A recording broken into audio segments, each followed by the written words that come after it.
Now today we start about the new topic which is electrophoresis. It's the topic of unit number 5. ठीक है, तो इसके अंदर हम लोग जो जो पढ़ने वाले हैं वो कंटेंट है. First is the introduction, means what is the electrophoresis.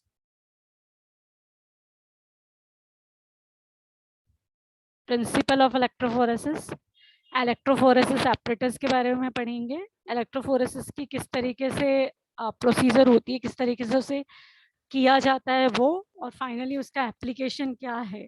ठीक है, क्या क्या किस किस चीज़ के लिए उसको बेसिकली यूज़ करते हैं. तो सबसे पहले नॉर्मली तो आप लोगों ने ऑलरेडी 12th क्लास में पढ़ा हुआ होगा, 11th-12th में, कि जेल इलेक्ट्रोफोरेसिस क्या होता है. तो एक बार हम बस जस्ट रिवाइज कर रहे हैं कि इलेक्ट्रोफोरेसिस बेसिकली एक टेक्निक है जो मैक्रोमोलिक्यूल्स होते हैं उनको सेपरेट करने की और उन्हें प्यूरिफाई करने की एक टेक्निक है, जो कि अलग अलग साइज के होते हैं, अलग अलग चार्ज के होते हैं. उनको हम सेपरेट करते हैं बाय द इलेक्ट्रोफोरेसिस. ठीक है, तो इलेक्ट्रोफोरेसिस एक टेक्निक हो गई जिसे हम यूज कर रहे हैं किसी भी मैक्रो मॉलिक्यूल्स को, किसी भी बड़े मॉलिक्यूल्स को सेपरेट आउट करने के लिए, या फिर पर्टिकुलरली अलग अलग जो चार्ज के जो आयंस होते हैं या अलग अलग साइज के जो आयंस मतलब कंपाउंड होते हैं उनको सेपरेट आउट करने के लिए हम ये टेक्निक को यूज करते हैं. ठीक है, तो नॉर्मली जब migration of electrical charge particles और ions in solution due to an applied electric field. Normally electrophoresis का मीनिंग क्या हो गया कि in the presence of the electric field, in the presence of the electric field, जो आपके ions हैं उनका ट्रेवलिंग होना एक जगह से दूसरी जगह पे, स्पेशली ट्रेवलिंग होना अपोजिट चार्ज की तरफ. अगर कोई नेगेटिव आयन है तो वो पॉजिटिव इलेक्ट्रोड की तरफ मूव करेगा, अगर कोई पॉजिटिव आयन है तो वो नेगेटिव इलेक्ट्रोड की तरफ मूव करेगा. तो आपका जो इलेक्ट्रोफोरेसिस मेथड होता है, इसके अंदर नॉर्मली दो इलेक्ट्रोड लगे हुए होते हैं. एक होता है पॉजिटिव इलेक्ट्रोड, एक चीज होता है negative electrode. Positive is the anode and negative is the cathode. Okay, तो जो पॉजिटिव इलेक्ट्रोड है वहां पे आपके कैटायंस अट्रैक्ट होते हैं, जो कैथोड होता है उसकी तरफ एनायंस अट्रैक्ट होते हैं. ओके, तो इसमें नॉर्मली एक सॉल्यूशन होता है या एक मीडियम होता है. उस मीडियम में हम लोग दो इलेक्ट्रोड लगाते हैं और वहां पे हम वोल्टेज अप्लाई करते हैं, मींस इलेक्ट्रिक फील्ड अप्लाई करते हैं. तो जैसे ही आप इलेक्ट्रिक फील्ड अप्लाई करते हैं तो जो आयंस होते हैं उनका मूवमेंट होता है from the one place to the another place, और स्पेशली अगर हम कहें तो वो अपोजिट चार्ज की तरफ अट्रैक्ट होते हैं. ठीक है, तो यही चीज आ गई कि जो वोल्टेज अप्लाई किया जाता है अक्रॉस द इलेक्ट्रोड्स, जिसकी वजह से जो आपके आयंस होते हैं, जो भी जिसका भी हमको सेपरेशन करना है, तो वो जो डिफरेंट टाइप्स के आयंस होते हैं वो अलग अलग इलेक्ट्रोड की तरफ मूव करते हैं, और उससे हमें आइडेंटिफाई हो जाता है या हमारे जो मटेरियल होता है वो सेपरेट आउट हो जाता है. अलग अलग साइज के या अलग अलग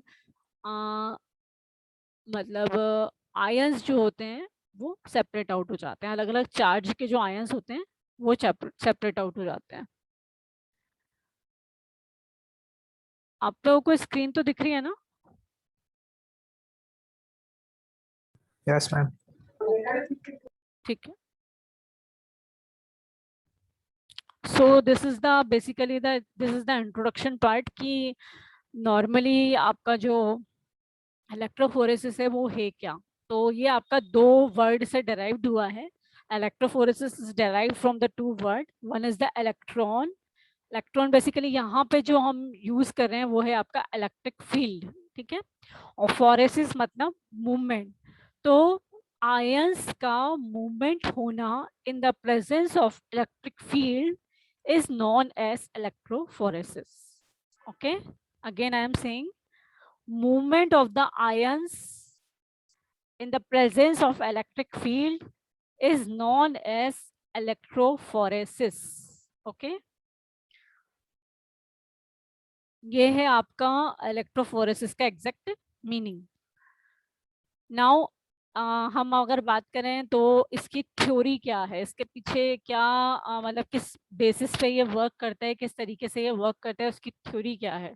तो इसमें क्या होता है, जब अभी आपको बताया गया कि इलेक्ट्रिक फील्ड अप्लाई करते हैं तो आयंस का मूवमेंट होता है, तो यहाँ पे सेपरेशन होता है according to the migration velocity of ion और सोल्यूट, कि वो कितनी वेलोसिटी के साथ में मूव कर रहा है, कितनी उसकी स्पीड है, अकॉर्डिंग टू देयर स्पीड वो सेपरेट आउट होते हैं। तो इसकी जो माइग्रेशन वेलोसिटी होती है उसका फॉर्मूला है आपका mu mu E capital E. तो यहाँ पे म्यू ई है इलेक्ट्रोफोरेटिक मोबिलिटी, इसका मीन्स कि कितनी तेज आपका आयन मूव कर रहा है पर्टिकुलर मीडियम में। जो आपने मीडियम प्रोवाइड किया है पर्टिकुलर आयंस को, तो वो पर्टिकुलर मीडियम में कितनी स्पीड के साथ में मूव कर रहा है, वो होता है आपका इलेक्ट्रोफोरेटिक मोबिलिटी। और ई होता है इलेक्ट्रिक फील्ड स्ट्रेंथ, आपने कितनी स्ट्रेंथ की इलेक्ट्रिसिटी प्रोवाइड की है, मीन्स कितना वोल्टेज प्रोवाइड किया है। तो अगर आपके आयंस की स्पीड भी ज़्यादा होगी और अगर आपने इलेक्ट्रिक फील्ड भी ज़्यादा अप्लाई की हुई है तो माइग्रेशन वेलोसिटी जो है वो ज़्यादा आएगा, क्योंकि इन दोनों का मल्टीप्लिकेशन आप जब करेंगे तो आपको मिलेगा माइग्रेशन वेलोसिटी। तो जितना ज़्यादा उसका मोबिलिटी होगी आयंस की, उतना ज़्यादा उसका वेलोसिटी होगा and according to their velocity वो ट्रेवल करेगा। फॉर एग्जांपल जैसे हमने क्रोमेटोग्राफी में पढ़ा था कि जिसका एफिनिटी या जिसका अट्रैक्शन मोबाइल फेस की तरफ ज़्यादा होता है वो मोबाइल फेस के साथ ऊपर की तरफ ट्रेवल करता है, जिसका अट्रैक्शन स्टेशनरी फेस के साथ ज़्यादा होता है वो स्टेशनरी फेस के पास में स्टिक हो जाता है। तो उसी तरीके से हम यहाँ बात कर रहे हैं कि कुछ आयंस आपके जो होते हैं वो बहुत स्लो मूव करते हैं, कुछ आयंस जो होते हैं आपके बहुत फास्ट मूव करते हैं, specially in the particular medium. जो भी आप मीडियम उनको प्रोवाइड कर रहे हैं उसमें कुछ आयन बहुत फास्ट मूव करते हैं, कुछ आयन बहुत धीरे धीरे मूव करते हैं। तो according to their mobility we have to identify कि कौन सा पर्टिकुलर मतलब सेपरेट आउट हो जाता है, कौन सा फास्ट है, कौन सा स्लो है, कौन सा पॉजिटिव है, कौन सा नेगेटिव है। तो इस तरीके से हम सेपरेट आउट कर सकते हैं आयंस या मॉलिक्यूल्स को। ठीक है। और जो इलेक्ट्रोफोरेटिक मोबिलिटी है बेसिकली वो डिटरमाइन होती है Q/6 पाई ईटा आर। यहाँ पे Q हो गया आपका चार्ज ऑफ आयन। आपकी जो इलेक्ट्रोफोरेटिक मोबिलिटी है वो डिपेंड करती है कि आपका आयन का चार्ज क्या है, पॉजिटिव है नेगेटिव है, डिवाइडेड बाय 6 इंटू पाई जो आपका 3.14 होता है, हम मल्टीप्लाई कर देंगे, इंटू आपके सॉल्यूशन की विस्कोसिटी कितनी है। आप जो जेल बना रहे हो इसमें एगेरोस का या अगार का जेल बनता है जिसमें कि हम अपना प्रैक्टिकल परफॉर्म करते हैं। तो जो अगार है जो अगार है उसकी विस्कोसिटी बेसिकली कितनी है उस पर डिपेंड करेगा। ठीक है। और साथ ही साथ जो आयन है उसका रेडियस कितना है। तो मतलब इसमें आपको दो चीजें ध्यान रखनी है। यहाँ पे वेलोसिटी किस तरीके से निकलेगी, electrophoretic mobility into electric field strength. ठीक है। अब आपको निकालना है इलेक्ट्रोफोरेटिक मोबिलिटी, तो वो किसके ऊपर डिपेंड करता है कि आपके आयन का चार्ज आपके आयन का चार्ज क्या है, और जो मीडियम आप यूज कर रहे हैं उसकी विस्कोसिटी क्या है, और जो आयन आपके सॉल्यूट में प्रेजेंट है उसका रेडियस कितना है। उन सब चीजों पे आपकी इलेक्ट्रोफोरेटिक मोबिलिटी डिपेंड करती है।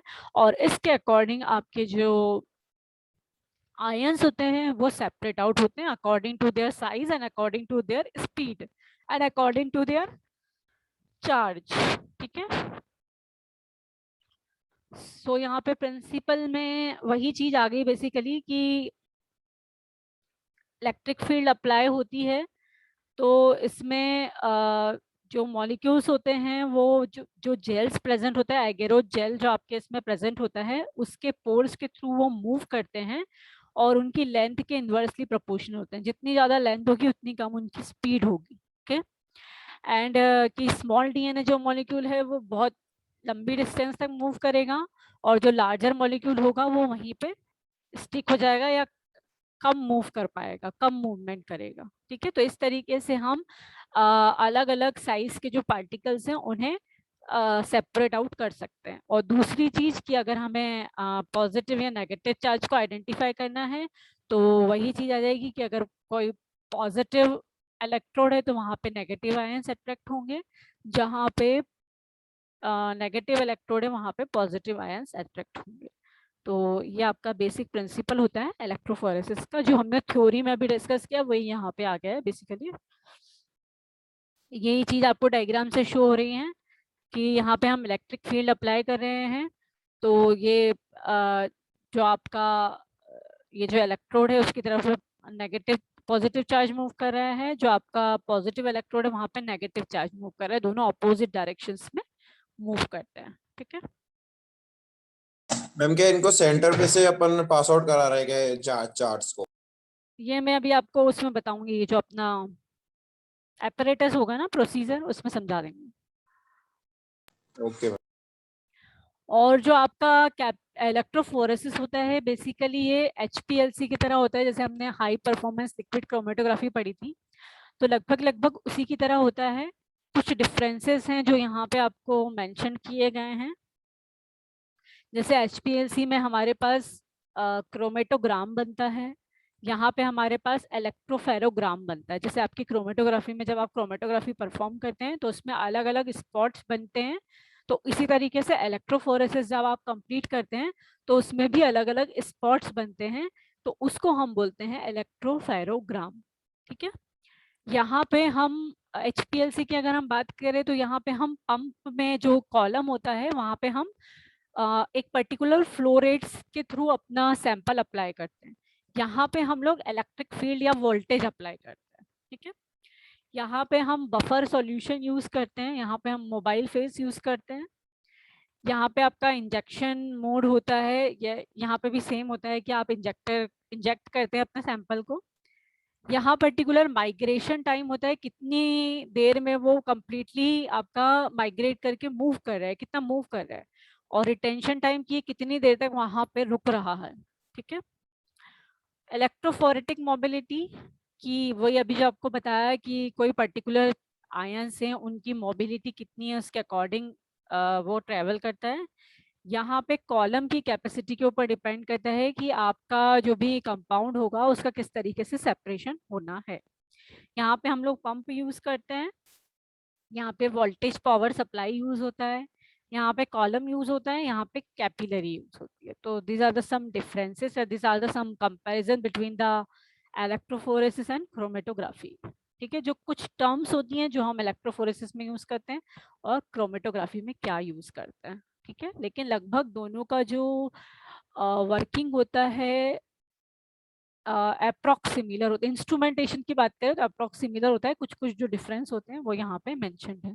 ठीक है, ये आपका इलेक्ट्रोफोरेसिस का एपरेटस होता है। आपकी जो कोग्नोसी लैब है, फार्माकोग्नोसी लैब, वहां पे रखा हुआ है जेल इलेक्ट्रोफोरेसिस। ये आपका एक कंटेनर होता है जिसमें हम प्लास्टिक की एक प्लेट होती है बेसिकली, इसके अंदर हम अपना जो जेल होता है उसे डालते हैं, उसे सॉलिडिफाई करते हैं, और फिर इसके अंदर हम अपना सैंपल डालते हैं, तो सेपरेट सैंपल जो होता है वो सेपरेट आउट होता है। ठीक है, इसको मैं यहाँ से आपको बताती हूँ, ये प्रोसीजर देखिए। ए पॉइंट में यहाँ पे हम लोग सबसे पहले क्या कर रहे हैं, एग्रेव जेल को हम प्लास्टिक कास्टिंग ट्रे में डाल रहे हैं। आपके पास जो ये जो इंस्ट्रूमेंट है, इस पर्टिकुलर ट्रे को हम बोल रहे हैं प्लास्टिक ट्रे। ठीक है, यहाँ पे एक कॉम्ब लाइक स्ट्रक्चर होता है जिसके थ्रू क्या होता है, यहाँ पे फील्ड जनरेट हो जाती है। ये जो फील्ड होती हैं ये इनके ऊपर हम लोग अपने जो सैंपल होता है वो डालते हैं। तो यहाँ पे एक कॉम्ब लगा हुआ होता है, आपके पास एक प्लास्टिक ट्रे होती है। तो सबसे पहले आपको अगार को सॉल्यूशन बना के उसको डालना होता है प्लास्टिक ट्रे के अंदर। ठीक है, उसके बाद आप उसको कुछ टाइम के लिए सॉलिडिफाई होने के लिए छोड़ दो। यू नो अबाउट द अगार की वो जेलिंग एजेंट होता है, तो वो फटाफट से जेल का फॉर्मेशन कर लेगा, तो ये सॉलिडिफाई हो जाएगा। आफ्टर सॉलिडिफिकेशन आपने जो यहाँ पे कॉम्ब रखा हुआ था इसे आप रिमूव कर देंगे, जिसकी वजह से यहाँ पे अलग अलग आपके होल्स आपको नजर आएंगे।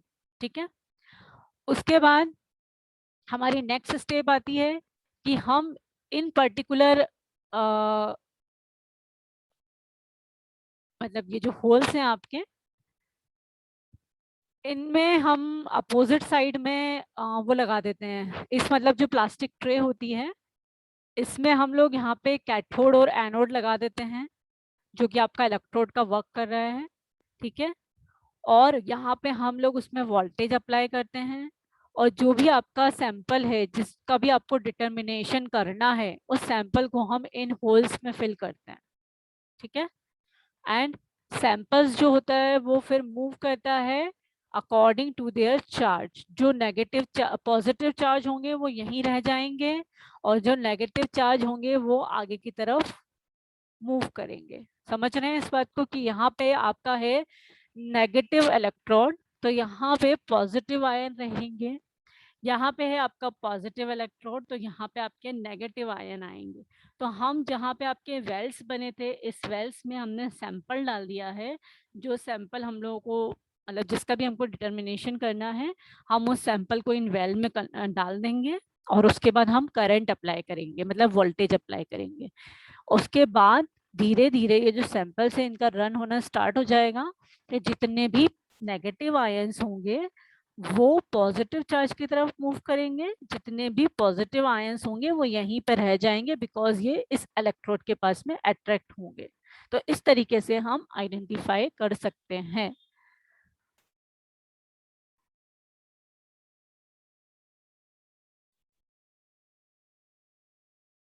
ये तो आपका हो गया preparation running of gel. Basically procedure हो गई आपकी कि किस तरीके से आपको जो ट्रे है उसमें किस तरीके से जेल की पूरी वो प्रिपेयर करनी है, फिर इलेक्ट्रोड लगाने हैं, वेल में अपना सैंपल डालना है, और फिर आपके जो आयंस होंगे या जो सैंपल्स के अंदर जो भी आयंस हैं वो अपोजिट चार्ज की तरफ मूव करेंगे, ठीक है।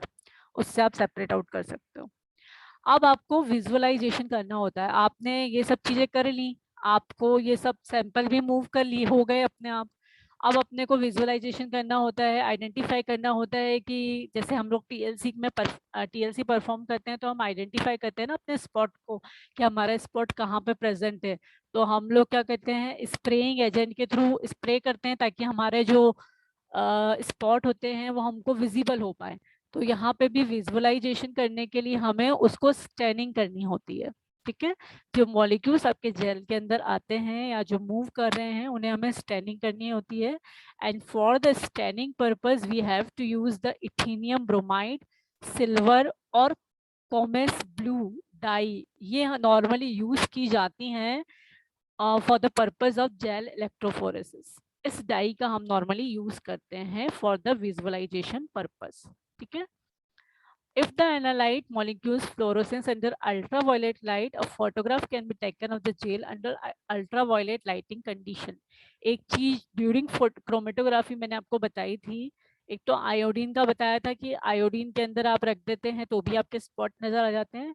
एक चीज ये थी कि आपका जो यूवी चैम्बर होता है, उस यूवी चैम्बर में आप अपनी स्लाइड रखते हैं, तो अगर आपका कंपोनेंट फ्लोरोसेंट कैटेगरी का होता है, तो वो वहां पे आपको एकदम चमकता हुआ दिखाई देगा यूवी लाइट में। उसी तरीके से अगर आपने कोई मॉलिक्यूल को आइडेंटिफाई किया है और उसकी कैपेसिटी फ्लोरोसेंट की है, तो उसको अगर आप अल्ट्रावायलेट लाइट में रखेंगे तो आपको उसका प्रॉपर फोटोग्राफ मिलेगा। मतलब अलग अलग जो चीजें सेपरेट आउट हुई हैं वो आपको पूरी की पूरी अल्ट्रावायलेट रेस के अंदर नजर आएंगी, ठीक है। एंड अगर कोई मॉलिक्यूल सेपरेट जो हुआ है उसके अंदर रेडियो एक्टिविटी है, sorry, contain radioactivity added for visibility and auto radiogram can be recorded of the gel। अगर आपने कोई मॉलिक्यूल जैसे प्रोटीन मॉलिक्यूल्स दिया, उस प्रोटीन मॉलिक्यूल को आपने रेडियो लेबल्ड कर दिया, तो रेडियो लेबल कर दिया तो क्या होगा, वो इजीली आपका विजिबल हो जाएगा, और आसानी से आपके जो जेल के थ्रू जो पूरा एक ग्राफ बनता है वो ग्राफ बन के आपके पास आ जाएगा। एग्जैक्टली मतलब ये पूरी एक मशीन होती है जो आपस में कनेक्टेड होती है, वहीं से आपको एक ग्राफ भी मिलता है। तो ऑटो रेडियोग्राम अपने आप रिकॉर्ड हो जाता है जेल के अंदर। तो नॉर्मली विजुअलाइजेशन की 3 तरीके की प्रोसीजर है, या तो हम लोग डाई यूज कर लें, या अगर कोई फ्लोरोसेंट मॉलिक्यूल है तो वो इजीली अल्ट्रावायलेट चैम्बर के अंदर दिख जाएगा, या फिर हम अगर किसी के अंदर रेडियो एक्टिविटी की कैपेसिटी है तो हम उसे रेडियो लेबल कर सकते हैं, ठीक है। अब लास्ट पार्ट आता है इसका एप्लीकेशंस कि कहाँ कहाँ हम इसे नॉर्मली अप्लाई करते हैं। तो पहली चीज आती है फॉरेंसिक के अंदर, अगर कोई किसी ने कोई क्राइम वाइम किया है तो उसकी फिंगर प्रिंटिंग को हम आइडेंटिफाई कर सकते हैं थ्रू द जेल इलेक्ट्रोफोरेसिस। इसमें हम नॉर्मली क्या करते हैं, जैसे डीएनए कलेक्ट करेंगे आप, किसी भी पार्ट से आपने डीएनए कलेक्ट किया, फिर डीएनए को आप काट देते हैं छोटे छोटे पार्ट्स में, एंड फिर वो सेपरेट आउट हो जाते हैं। By this we have to identify the fingerprint. तो ये फॉरेंसिक फार्मेसी जो होती है उस फील्ड में इसका ज़्यादा यूज़ किया जाता है, ठीक है।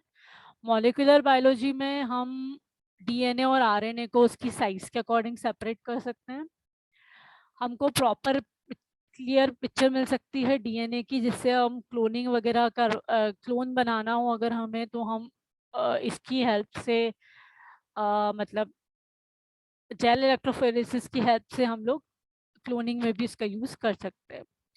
उसके अलावा डिफरेंट टाइप्स के वायरस जो होते हैं हम उसे डायग्नोसिस कर सकते हैं। जैसे कि अभी जो आपका कोरोना वायरस जो चल रहा है उसमें अलग अलग वेरिएंट्स आ रहे हैं, तो उनको भी हम इस पर्टिकुलर टेक्निक्स के थ्रू डिटरमाइन कर सकते हैं। अभी जो हमने टेक्निक पढ़ी है वो कम्प्लीटली लैब बेस्ड टेक्निक है, तो लैब में तो इतना प्रॉपर, आपको पता है कि लैब में इतना प्रॉपर बड़ा सा इंस्ट्रूमेंट होता नहीं है, लेकिन यही चीज़ अगर आप इंडस्ट्री में कर रहे हैं या कहीं बड़ी जगह रिसर्च लैब में कर रहे हैं तो वहाँ पे ये इंस्ट्रूमेंट बड़ा होता है जहाँ पे इजीली आप ये चीज़ें परफॉर्म कर सकते हैं, ठीक है। In the case of biochemistry, जो प्रोटीन्स और न्यूक्लिक एसिड जो मैक्रोमोलिक्यूल्स होते हैं उनके जो सेलुलर कंटेंट्स होते हैं हम उसे आइडेंटिफाई कर सकते हैं, उनकी साइज से हम उनको डिटरमाइन कर सकते हैं। उसके अलावा जो भी प्रोटीन्स होते हैं उनकी हम प्योरिटी चेक कर सकते हैं, उनका मॉलिक्यूलर वेट चेक कर सकते हैं, उनका आइडेंटिफिकेशन किया जा सकता है, क्वांटिफिकेशन करा जा सकता है, इम्यूनो ऐसे किया जाता है किया जा सकता है। बेसिकली अगर कोई किसी टाइप का प्रोटीन आप प्रेजेंट है, पेप्टाइड की मतलब पेप्टाइड चेन है तो वो कितनी बड़ी है, या उसका कंप्लीट जो स्टडी होती है वो हम इसके थ्रू कर सकते हैं। उसके अलावा आपके फूड या ड्रग में किसी टाइप का एडिटिव प्रेजेंट है, एडिटिव इन द सेंस कि कोई कलर वगैरह आपने अगर डाला है उसके अंदर, तो उसको भी हम आइडेंटिफाई कर सकते हैं बाय दिस टेक्निक। और अगर किसी फ्रूट्स और वेजिटेबल में आपको विटामिन का सेपरेशन करना है कि उसमें किस टाइप के विटामिन प्रेजेंट है, साथ ही साथ उनका क्वांटिफिकेशन करना है, उनकी क्वांटिटी को फाइंड आउट करना है, तो भी ये जेल इलेक्ट्रोफोरेसिस मेथड यूज किया जाता है, ठीक है। तो